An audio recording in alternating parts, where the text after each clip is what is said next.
Speaker Paul Ryan has found many different ways to downplay things Donald Trump says and does. Here he is responding to the plan to potentially cut off intel to veterans who've criticized Trump.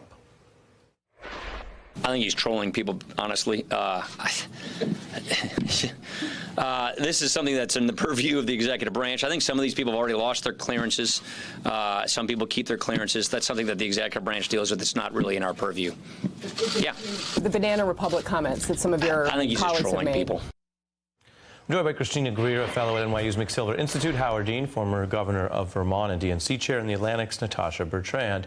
Governor, it is in the executive's purview, like so many executive activities. The question is whether it's any good as an idea or not, whether it's appropriate. And Speaker Ryan apparently thinks calling it trolling means it's okay or he doesn't have to deal with it. Well, I think Speaker Ryan more or less signed out quite some time ago, so I don't put a lot of credence in what he says. He's just playing around. I don't think it's a good idea to withdraw capable people's security clearance. Trump talked about removing Comey and McCabe's security clearance. It's already been removed, which of course you would expect him not to know because he doesn't care. This is just political nonsense, and it's vindictive and it's stupid and it's bad for the country, just like Trump's presidency. Yeah, Christina, take a listen to Senator Corker comments that reverberated. They were referenced in that clip and referenced earlier on the show by Senator Warner. Here they are now. I can't even believe that somebody at the White House thought up something like this. I mean, when you're going to start taking retribution against people who are your political enemies in this manner, that's the kind of thing that happens in Venezuela. It's a banana republic kind of thing. I don't disagree. I mean, we know that Trump is trying to be an authoritarian president.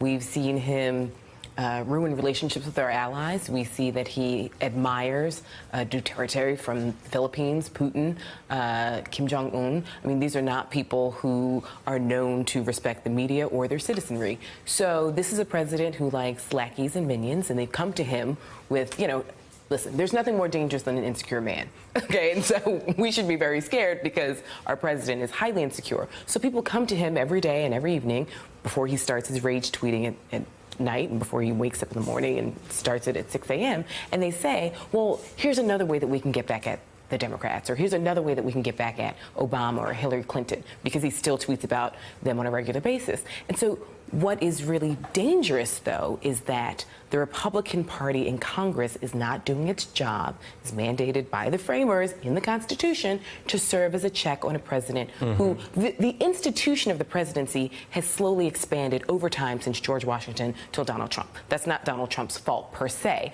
but as the bureaucracy and the presidency have expanded, the president has become more and more powerful. The difference is he's no longer looking to Congress as a relationship the way Obama and even George Bush did. This is a man who sees himself as an authoritarian. Keep in mind, when he had his businesses, he never had a board of advisors or a board of trustees. Right. It's always been him in charge. And because he likes this idea that he is the big man around the world, even though Singapore was a failure, Helsinki was a failure. I mean, he's not getting anything. But as long as his supporters feel as though he's the strong authoritarian, he'll still keep throwing things into the media, and we'll keep talking about it. And what you're saying, though, is a lot of this comes back to what is the accountability of everyone else. I mean, Natasha, you could go to a party and you don't know what's going to happen there. And then people start robbing the house. They take the TV, they take the chandelier, they take the candlesticks. At a certain point, if you stay there, even if you don't take any candlesticks, you start to become part of the group robbery. I mean, you're standing by, you're a party to it, rather than doing something, whether that's leaving or getting help or whatever.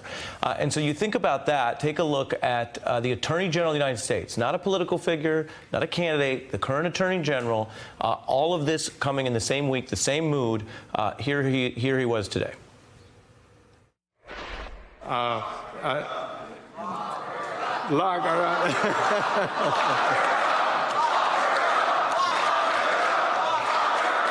Well, so I heard that a long time over the last campaign. Speak to the mainlining of this. Those are high school students. Look, peer pressure is strong, but those are high school students. The Attorney General needs to be able to stand up to drug lords and foreign dictators and high school peer pressure. Right. The Attorney General really could have used this as a teaching moment, perhaps to be the mature one in the room. But this is an example of how the boundaries of what is normal have just expanded so much. And of course, Paul Ryan saying that the president was just trolling people by suggesting that he's going to revoke these former high-level intel and national security officials' clearances is a perfect example of that as well. I mean, we already saw just a few hours ago, Hogan Gidley, one of the White House press people, said that the president has already begun the process of revoking these security clearances. So this is not a joke. This is not just him trolling. This is not just a distraction.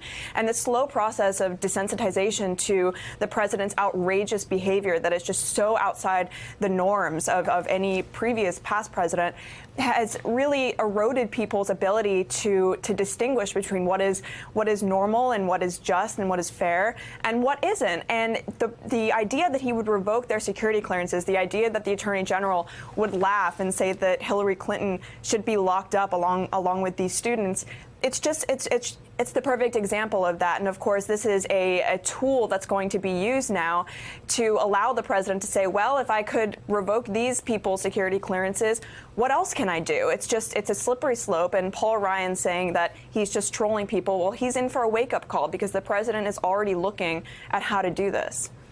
I mean, I couldn't agree more. This is a president also who's testing the boundaries of citizenship, right? Not just his quote-unquote illegals. I mean, he's now actively trying to go after people who are green cards or people who have been processed as citizens. I mean, so he is opening up a Pandora's box where his party is just sitting there saying, oh, there's nothing to see here. There's nothing to worry about. But we are in a crisis, right?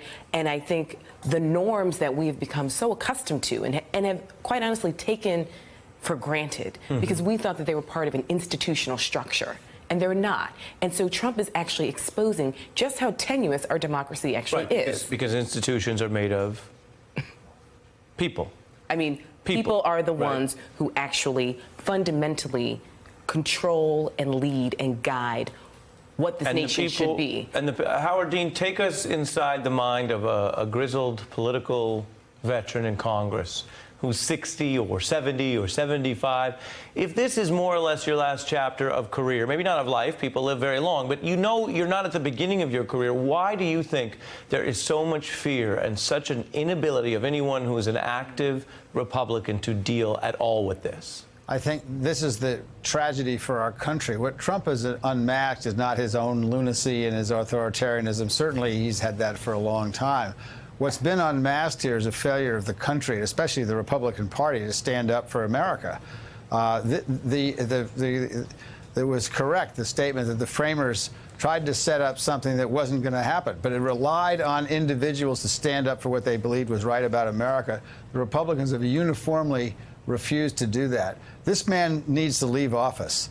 And the Democrats can't do a thing about that. And even if we win both the House and the Senate in the fall, we can't do anything about it because you need 2/3 of the votes of the Senate to get rid of him. We can't do it without Republicans. When Dick Nixon cheated the people and lied to their face about a 2-bit burglary, the Republicans went to him and said, Mr. President, you have to leave office. There is no courage of any kind in the Republican Party today, and the country depends on their courage. Hey, I'm Ari Melber from MSNBC. You can see more of our videos right here, or better yet, subscribe to our YouTube channel below. You could have been anywhere in the world, but you're here with us, and we appreciate that.